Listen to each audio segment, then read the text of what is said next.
دنیا بھر میں آج ہیپاٹائٹس ڈے منایا جا رہا ہے اور اسی مناسبت سے پاکستان میں بھی اس بیماری کو لے کر اویئرنیس سیمینارز واکس اور کیا کچھ نہیں کیا جا رہا. لیکن تشویش کی بات یہ ہے کہ ہر سال جب بھی فیکٹس اکٹھے کیے جاتے ہیں تو یہ ریشو ہیپاٹائٹس کا پاکستان میں تیزی سے پھیل رہا ہے. بالکل, اور تیزی سے اس قدر پھیل رہا ہے کہ ہر سال 5 لاکھ مریض جو ہیں وہ ہیپاٹائٹس کا شکار ہو رہے ہیں, جس کی وجہ سے مزید پریشانی میں بھی اضافہ ہو رہا ہے. جان لیوا مرض یہ بن چکا ہے, تو کیا احتیاط کرنی ہے, کس طرح سے اس سے بچنا ہے, ٹریٹمنٹ اس کا کس طرح سے پاکستان میں اویلیبل ہے, اس پر ہم بات کریں گے. ہمارے ساتھ موجود ہیں ڈاکٹر عثمان اقبال اوجلا صاحب, جو کہ چیئرمین ہیں گیسٹرونٹالوجی ہیپاٹالوجی PKLI سے. انہیں ہم خوش آمدید کہتے ہیں. السلام علیکم ڈاکٹر صاحب, بہت شکریہ آپ نے وقت دیا. جی بہت شکریہ مجھے انوائٹ کرنے کا. جی ڈاکٹر صاحب, جس طرح سے ہم بات کریں آج ہیپاٹائٹس کا عالمی دن منایا جا رہا ہے, تو اس حوالے سے آپ بتائیے گا کہ ہیپاٹائٹس بیسیکلی اگر کسی کو نہیں پتا تو اگر آسان الفاظ میں آپ بتائیں کہ یہ کیا ہے, اس کی کتنی ٹائپس ہیں,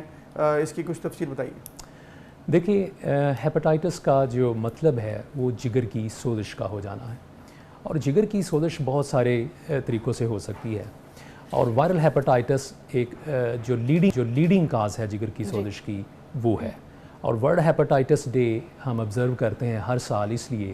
کہ ڈیزیز برڈن اتنا ہیوج ہے اور اس کی امپلیکیشنز جو پیشنٹس کی ہیلتھ پہ اور ہیلتھ انفراسٹرکچر پہ ہیں وہ انارمس ہیں. تو ہماری یہ پوری as a community, as an international community اور نیشنلی یہ ہماری رسپانسبلٹی ہے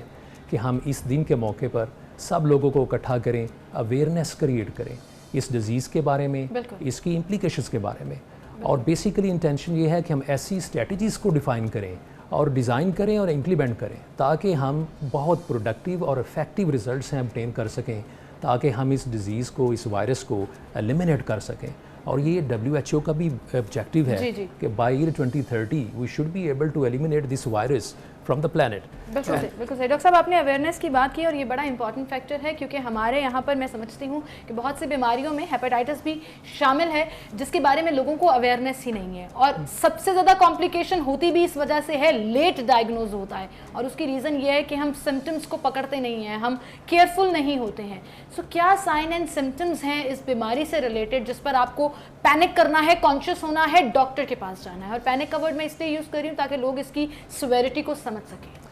دیکھیے میں سب سے پہلے یہ مناسب سمجھتا ہوں کہ اپنے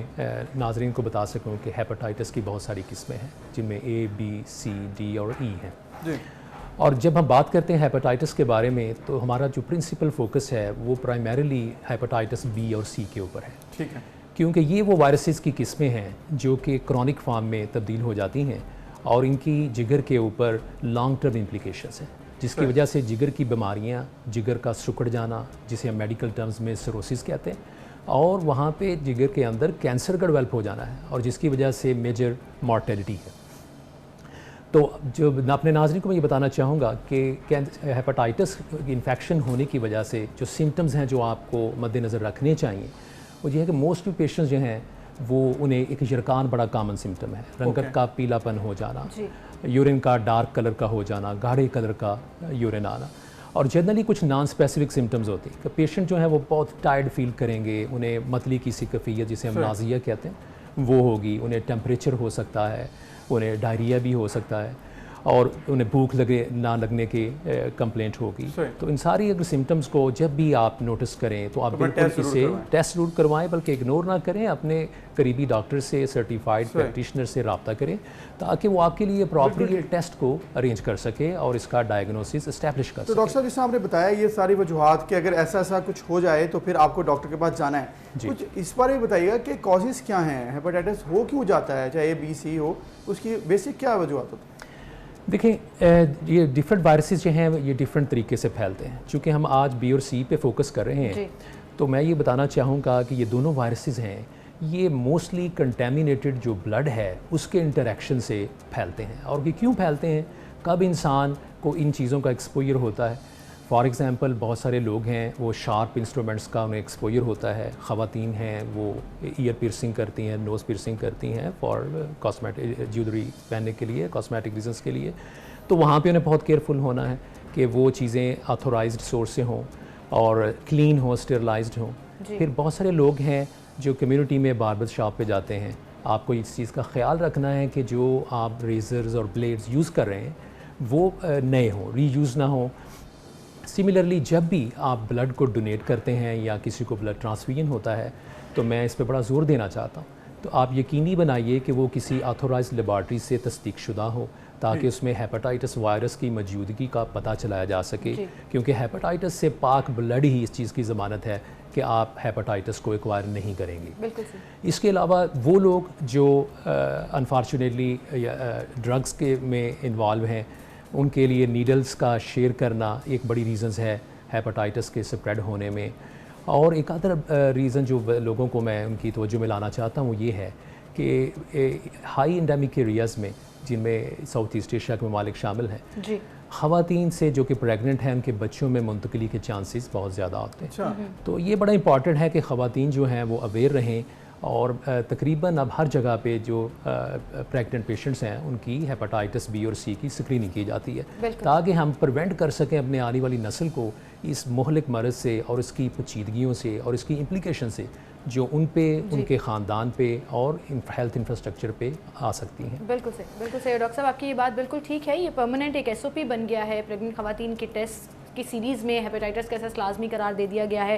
میک شور کرتے ہیں لوگ کہ سرنجز کو چیک کریں، باربر شاپ پہ بھی کانشیس ہو گئے ہیں، تو اوور دا ایئرس کچھ فائدہ ہو رہا ہے اویئرنیس کا، لیکن اس کے ساتھ ساتھ ہم پریونٹ کیسے کر سکتے ہیں؟ دنیا بھر میں ایک ایس او پی ہوتا ہے اپنا باڈی کا ریگولر چیک اپ کرانا ہے۔ سو اگر ہیپاٹائٹس کے جیسے آپ نے سائن اینڈ سمٹمس بتائے انیشیلی یہ بڑے ویگ ہیں، یہ کسی بھی بیماری کے ہو سکتے ہیں، ٹیمپریچر ہونا، وزن کا کم ہونا جانا یا ڈائریا ہو جانا، یہ وہ،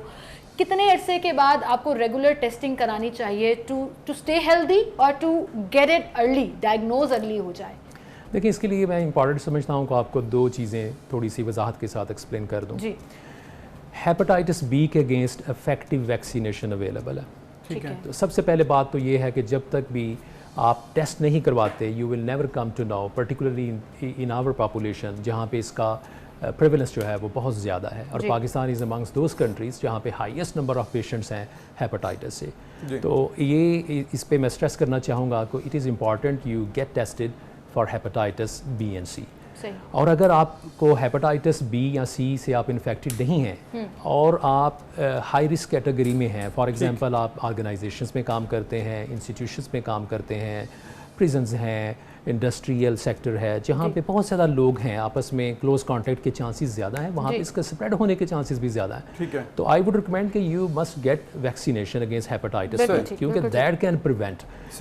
ہیپاٹائٹس۔ اب اگر آپ جس طرح آپ نے بتایا کہ ویکسینیشن کروانا ضروری ہے اور ہے بھی، اگر کوئکلی اگر آپ بتا سکیں کہ ٹریٹمنٹ پاکستان میں اب اس کا ہو رہا ہے، صحیح ہو رہا ہے؟ جی، یہ سب سے بڑا جو امپورٹنٹ پوائنٹ ہے جو میں اپنے ناظرین کو بتانا چاہتا ہوں یہ ہے کہ ہیپاٹائٹس سے اب ڈرنے کی ضرورت نہیں ہے۔ ٹھیک، ہیپاٹائٹس ایک کمپلیٹلی قابل علاج مرض ہے۔ اب سائنس میں انوویشنز کی وجہ سے بڑی آسان، سیف اور چیپ میڈیکیشنز اویلیبل ہیں، موسٹلی یہ گولیوں کی فارم میں ہیں۔ اب وہ دن نہیں رہے جب آپ کو انجیکشنز لینا پڑتے تھے اور ان کی بہت زیادہ سائیڈ ایفیکٹس اور کمپلیکیشنز کی وجہ سے لوگ انہیں لے نہیں پاتے تھے۔ بالکل صحیح، اور آپ بالکل صحیح ڈاکٹر صاحب، اور یہ بات آپ کی بالکل ٹھیک ہے کہ ٹریٹمنٹ اویلیبل بھی ہے، and with advancement in Pakistan as we have P K L I